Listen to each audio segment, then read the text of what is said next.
Yeah, sorry about that. So I had to beat you guys with them out of the same amount of people. Is this,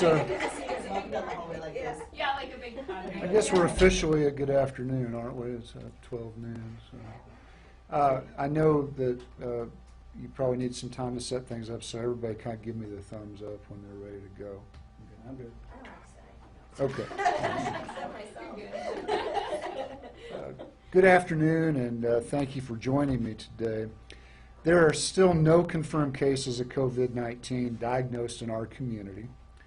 We know we're getting a lot of questions and concerns about testing, and I don't have all of the answers today. But in the spirit of transparency, I would like to share what we're working on currently as a healthcare delivery system and a public health system. Our staff have been working tirelessly around the clock to set up our own testing mechanisms. We have ordered test kits from a private agency, LabCorp, and have been working with healthcare and task force partners to build the needed operational plan. Once those test kits are here, we will be launching a mobile testing unit. We found out just today that LabCorp can only send us 5 test kits at a time because there's high demand. So we will be limiting testing to people who are in those high-risk groups that we have previously described. Those that are 60 and older, who have a chronic health condition or are otherwise immune compromised, who are showing symptoms of mild illness. The testing site will be a physician referral only. Members of the public will not, and let me repeat that, will not be able to respond on-site for screening of their own. The goal of this site is to streamline testing among those people our local physicians believe to be symptomatic and in those high-risk groups. An individual who has concerns about their health should contact their physician, use virtual care options like those outlined on our website, or call the state hotline for more information. That number is 417-874-1211. Again, I want to reiterate that this testing site will only be available to those referred by a physician. People who show up without a referral will be turned away. I want to also say that we ought to keep in mind that for most of us, around 80% by some estimates, this will be a mild illness. It's our responsibility to leave testing open to those who are at risk right now so that they can get the help that they need and we can prevent future spread of this disease. We know that the last 24 hours have been fairly frenetic as far as the news cycle goes. When Tom Hanks speaks, apparently people listen. Someone joked to me that he's really good at isolating himself on an island, if you remember that movie. But in light of the overwhelming information, confusion, misinformation, and that information overload, we are updating our website with the considerations that different groups need to be prepared for coronavirus in their lives. This includes groups like parents of children in secondary school, those high-risk groups that we're especially concerned about, and our employers in our community. That website will be updated throughout the day with this guidance, and we ask for your patience. And if you don't find what you need on our website just yet, we hope to have everything updated by the end of the day. And that website is health.springfieldmo.gov/coronavirus. I would add that if there are additional pieces that you think would be helpful to the community, send us suggestions. We're open to those, and we want to be responsive to the community's needs. I'd like to note that we recognize that some people might think that event cancellations and other actions that are being taken in our community and all across the country are overreactions. But it is our solemn responsibility as public health officers to raise the alarm when we see a threat and to bend the curve of illness transmission as much as possible. Our goal is to find this illness in our community and contain it. And we are advising taking a cautious approach, to be bold as a community, and to stop this illness from spreading. With that said, we're not advising panic, and that's important. We have to make calm, intelligent, thoughtful decisions on approaches that we can take together as a community. My health department is small, but we're mighty. But we're only going to be as strong as what we can do as a community public health system together. Social distancing is one of those tools, and it's one of the strongest tools in our tool belt. But we should also be taking other rational actions in our daily lives as well. And I know that you're tired of me talking about hand washing. I know that you're tired of me talking about handshakes. I know you're tired of me talking about not going to work when you're sick. Those are real things that you can do immediately to help curb and to help bend the curve of an epidemic.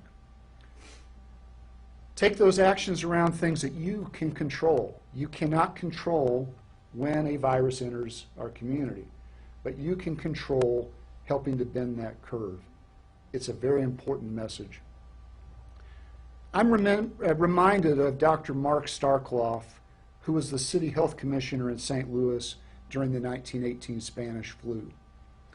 He was widely criticized at the time for aggressive measures with his stated goal of keeping the epidemic out of the city if possible, and if that fails, to use every means to keep it down to the lowest possible number of cases.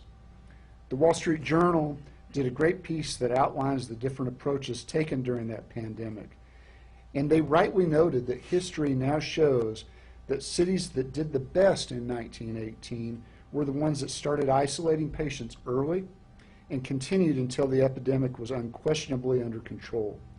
The ones who fared worst were the cities who dismissed the threat. We don't know what will happen in the coming weeks, but we can't afford to be behind the curve. You cannot hope an epidemic away. You can take decisive action and bend the curve. I'll close by saying that we know that the decisions we make right now will save lives. I'm encouraged by community leaders who are collaborative, engaged, and understand the gravity of the potential situation that we are in.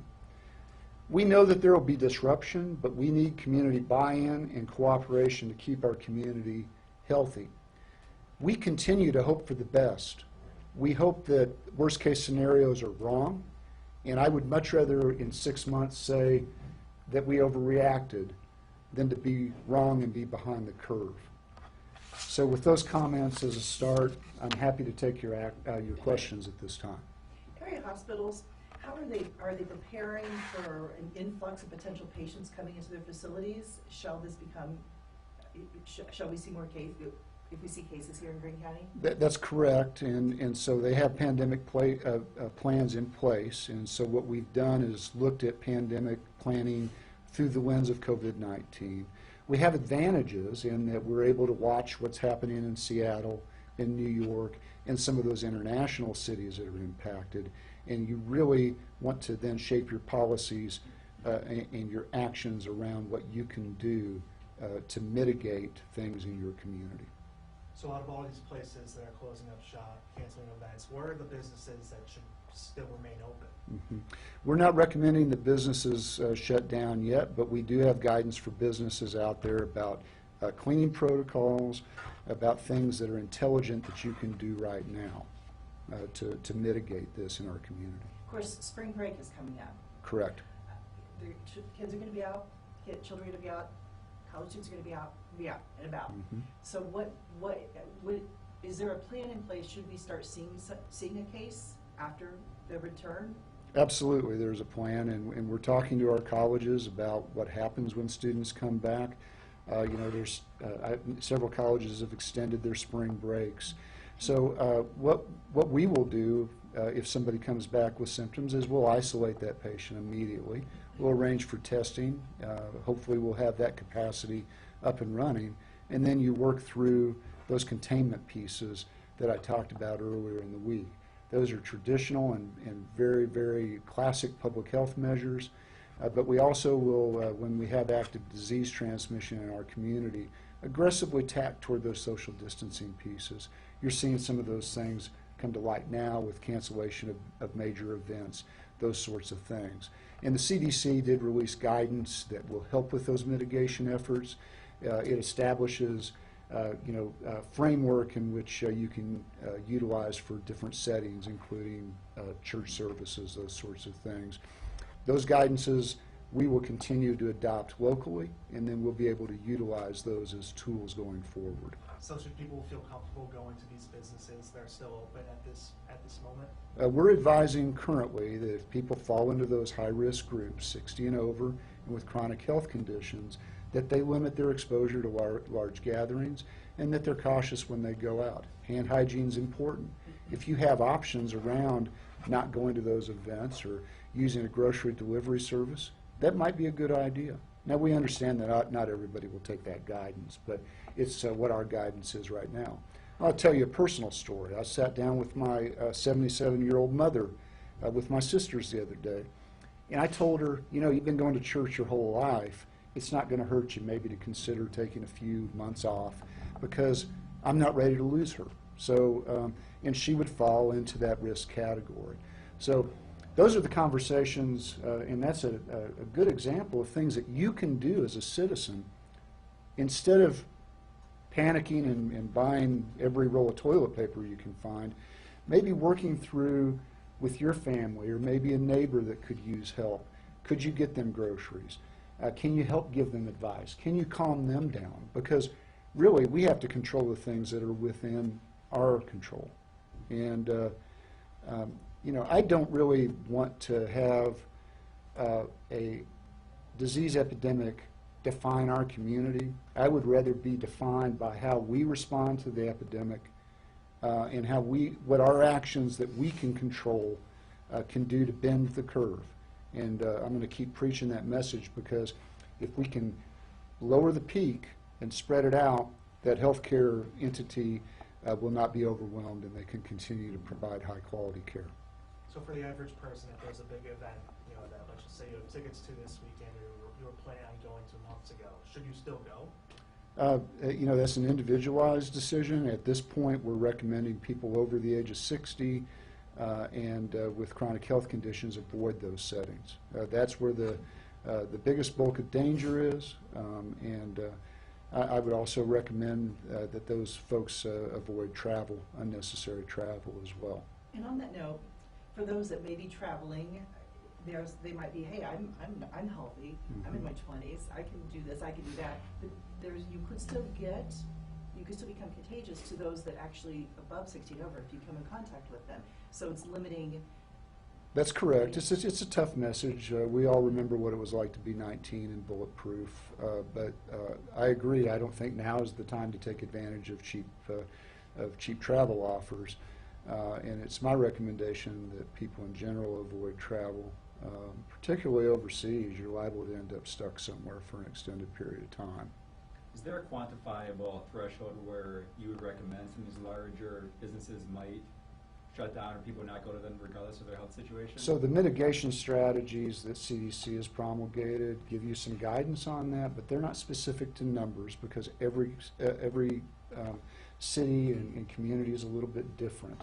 I can tell you that when we see cryptic infection, which we can't tie to a known source, if we see a lot of exposure and a lot of people being quarantined looking for signs of disease, at that point is when we're likely to pull those triggers.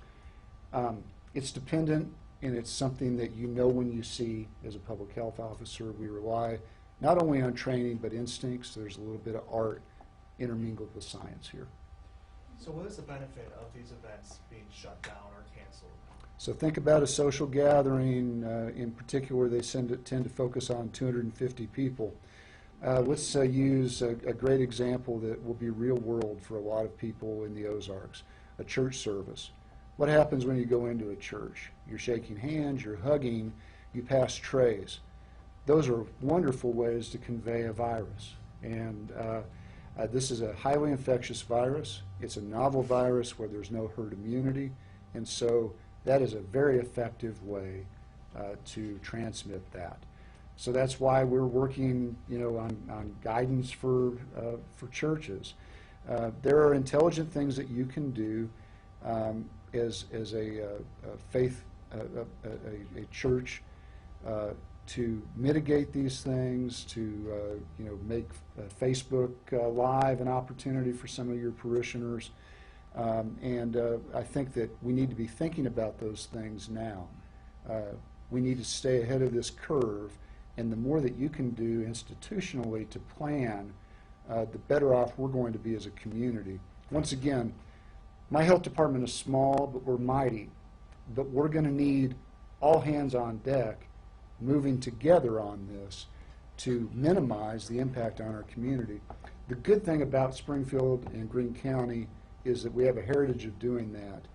And I don't know about everybody else, but I'm itching for a fight with this virus. I don't want to sit back and just be reactionary. I want to take the fight to it. Now, that being said, what do you think of places that aren't canceling their events just yet? Those that don't learn from history are doomed to repeat history. And if you look at that Wall Street Journal article, they contrast St. Louis with Philadelphia. St. Louis took aggressive action. They had half the mortality that Philadelphia did. So when we make these moves, they're not necessarily to be overreactionary. They're to be cautious. And as a public health officer, your first duty is the duty to warn. And so that's what we're trying to do, is not drive news cycles, but also exercise our obligation in our profession. Speaking of large gatherings that aren't being canceled, state basketball championships going on real soon. Mm-hmm. We understand that 150 fans is going to be the threshold. Is that per school? Is that everybody? And who makes up those 150 people? That's per school, and that would be up to the organizers to decide and to sort that out. That's not an arena that we would jump into, but I think that that was a good decision on their part. I think that it follows models that we're seeing in other tournaments, and I commend them for making that bold decision. It's not going to be popular, but a lot of times in situations like this, you can't allow yourself to make popular decisions. You have to be bold and decisive. And you guys were involved with Misha and coming to that number? We had that conversation and brought about our concern that bringing groups together from all over the state is probably not a best public health practice. Why 150 or combined 300 as opposed to 200 or 500 or any other random number? There's no science to that, but when you look at the arena size and the ability to spread folks out, it just seems like a logical compromise. Without disease circulating in this community definitively, this is a chapter in those young men and women's lives that we don't want to make decisions lightly. And so it seems like a logical compromise to me, knowing what I know today. Now that can change overnight, as you noticed yesterday with how things rapidly changed. What have the conversations with SPS been like so far? Great. I mean, it's not only SPS, it's also all the surrounding schools. We had staff on a conference call with them earlier today. They understand the situation. And really with those schools, in our opinion, the best strategy is try to keep them open if at all possible. And there's several practical reasons for that. Number one, about 35% of those kids' parents probably work in the healthcare setting. We're going to need healthcare workers. And as soon as you cancel a school, you create a ripple effect through your healthcare industry. Secondly, this virus does not seem to be targeting children. Now, the evidence is still unclear on whether they're getting infection that's asymptomatic. But working off of the information that we have now, we feel like we need to try to keep those schools open, not only for that reason, but that school may be the only place that kid gets a couple of good square meals a day. So there are other considerations that we have to take into account. If we found disease in an individual school, then, just like we do with flu or like we do if there was a norovirus outbreak, we would step in, we would close that individual school for a determined period of time and let them reset. And we've got history of doing that. And we always do that collaboratively in decision-making with their health services folks. Back to the thing you mentioned about working with hospitals.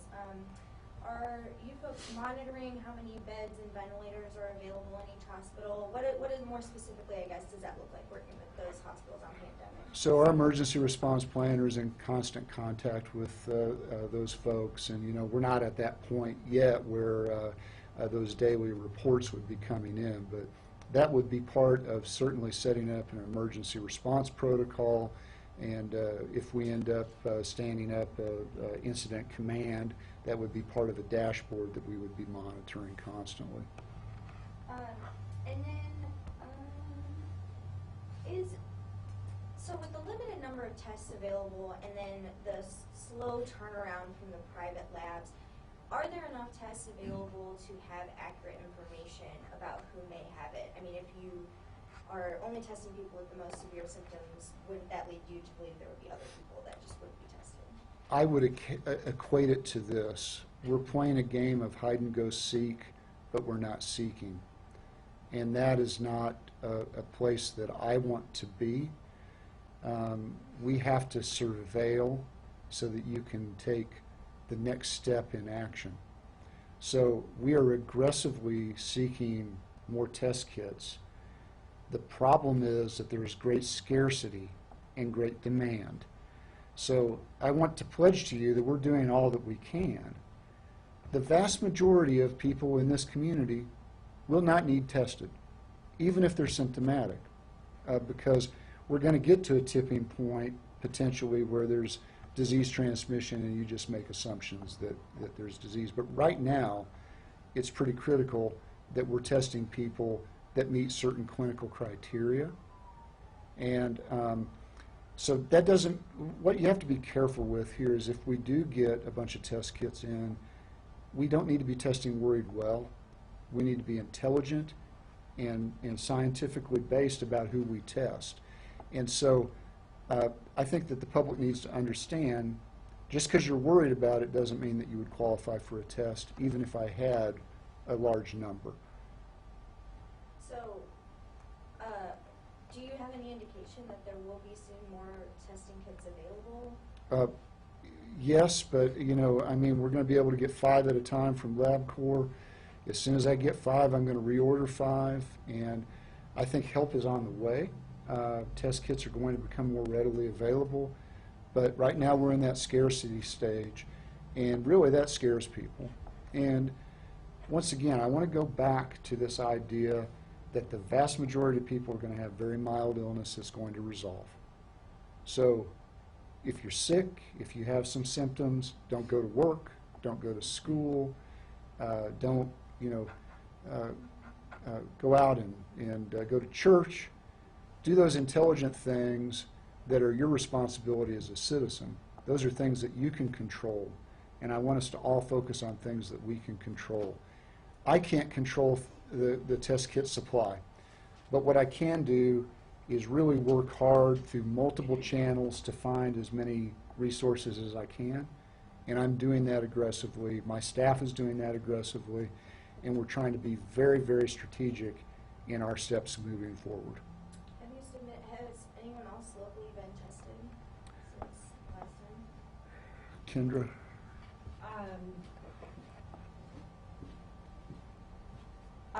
So yes, we do have testing that's currently being done on 3 individuals. And had they recently traveled somewhere, or were they exhibiting symptoms? Well, obviously they were exhibiting symptoms, but what's kind of the... Currently the criteria to be tested by the state is going to be illness that is associated with coronavirus or COVID-19 that they've ruled out all other causes of that could be associated, so like influenza or RSV, and then they had to have traveled or been associated with a confirmed case of COVID-19. Fortunately for us, there are 2 private labs, 2 private national labs that are just now getting geared up to do testing. So we've got LabCorp as well as Quest.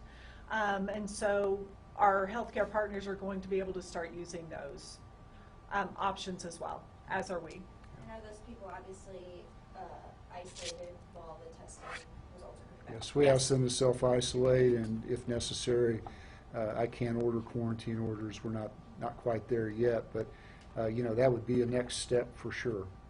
Can I ask you about that? I'm sorry. Well, are those 3 tests from the 5 that we talked about last week, or being monitored? These are additional.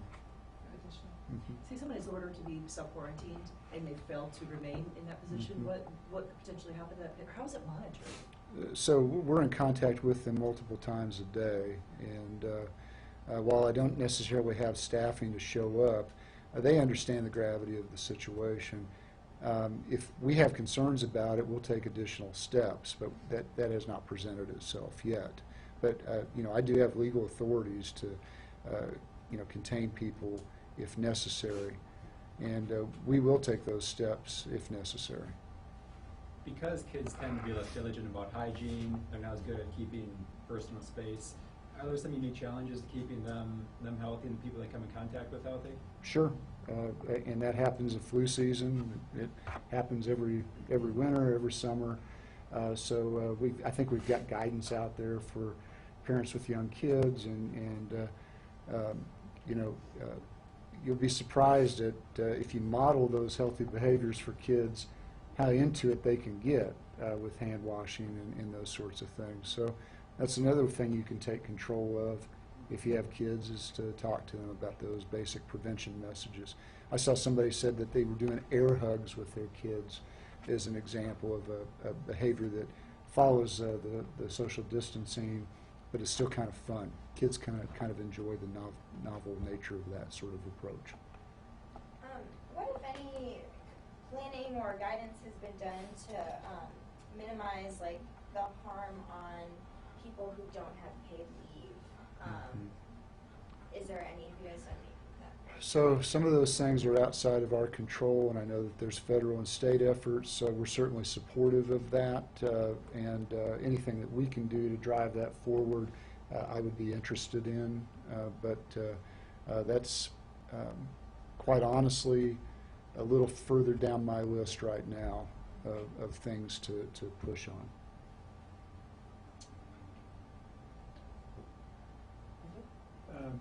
Just before the press conference started, I had someone message me asking about, they've become aware, I guess at least one nursing facility in the area is screening staff before they come in, checking temperature and stuff like that.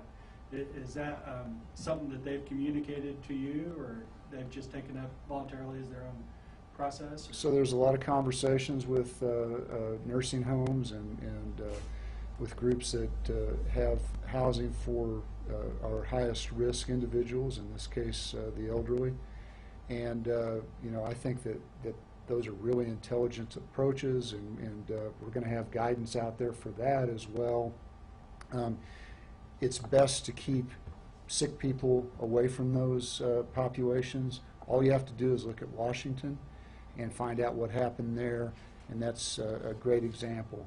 We would like to see people use approaches such as FaceTime or Skype to visit their elderly relatives in those settings, keep children out of those settings, and let's try to handle those folks in as delicate a way as possible, because we do not want harm in those settings. It can be devastating to a nursing home or skilled nursing facility. And back to you mentioned the effort to get mobile testing. Is that mobile collection, or would we actually be doing the PCR testing on some kind of mobile basis? So the testing doesn't, we would have to send it to LabCorp, which is a 3-day turnaround. So we're actually just taking the sample. The original vision, when we thought we were going to be able to get 100 kits, was that we would do that in a drive-through setting. I'm not sure where we're at with 5 kits. This is somewhat fluid, but just know we're working on it.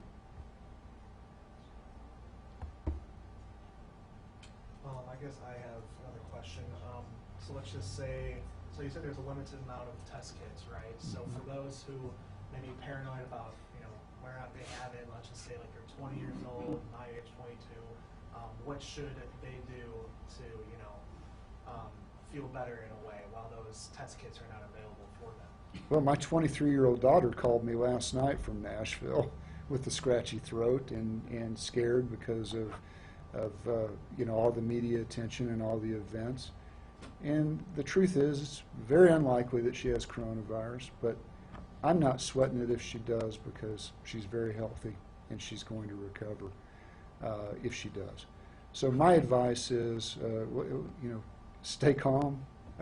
If we could have a meme with that, coronavirus, stay calm. And maybe we need to develop one with our logo on it. But, we don't need to be overreacting to this. I've been down this path many times. I'm not panicked. I promise you I'm not. If I'm not panicked as a health director, you shouldn't be panicked as a healthy citizen. People get worried. They worry about things that they cannot control, and they let their imagination run away from them. And this happened with Ebola, it's happened with H1N1, with West Nile virus. We've been through this before. So we need to educate ourselves, stay informed, read our guidance, and if you need somebody to talk to, call the hotline, talk to them. If that's not enough, call your physician's office. But understand that this is going to be around for a while. We're going to work through it together as a community. And I'm just going to reiterate, I'm not panicked, so let's try not to be panicked as citizens, because panic can become an infectious disease. It can feed off of itself, and I don't think that that's a healthy way to make intelligent, smart decisions as a community. It's better to be very, very rational and strategic in how you react, and panic cannot drive that. I think we already addressed the question, but if there is a big event, and there are big events planned, some have not been canceled, should organizers consider canceling those? At this point in time, we're recommending that if they can cancel it, that they should. Also, if you look at the CDC mitigation guidance, it shows when you have moderate spread of the illness, that it's likely that I will use my authority as a health director to cancel gatherings of over 250 people. If we end up with severe outbreak, I can cancel most gatherings, and we will use that authority if we think it's necessary. It's not an authority that I use without a great deal of thought. It's not authority that I would ever use without a reason for it, but just understand that if we use it, it's because we believe it's necessary. There's been, you all posted about it, a whole bunch of other entities have posted about it, about the concept of flattening the curve. Mm-hmm. And you haven't really specifically said that today, but it seems like everything we've talked about is kind of going towards that goal. I've referred to it as bending the curve because the healthcare delivery system only has so much slack built in. And even during a virulent flu season, it can test the boundaries of our healthcare system. If you've watched what happened in Milan, Italy, their healthcare system became overwhelmed. And so that's why it's so important that you stay ahead of this. And bending the curve simply means that you take that epidemiological peak, and I think we have it out on our Twitter page, and you take actions such as social distancing and very aggressive containment to lower the case spread. It lowers that epi-peak, and it lowers it below what your hospital capacity is. There was a doctor in Milan that said that they were having to decide who lived and who died because their healthcare system was overwhelmed. We don't want to be there, and that's why we're having these conversations right now instead of waiting later, because there is some community psychology involved here. It takes a while for people to realize that, this could hit Southwest Missouri, and the kind of actions that we need to take to be bold, you need to think through a little bit to fully wrap your mind around them. I Guys, we need to cut short. We need Clay to be available. We appreciate all your really thoughtful questions. Like we had mentioned earlier, our website should have a lot of this guidance. So if it doesn't answer your questions, please let us know. And again, any help you can provide in getting that website out there and pointing people to that, we would greatly appreciate it. Thanks, guys. Thank you. Yep.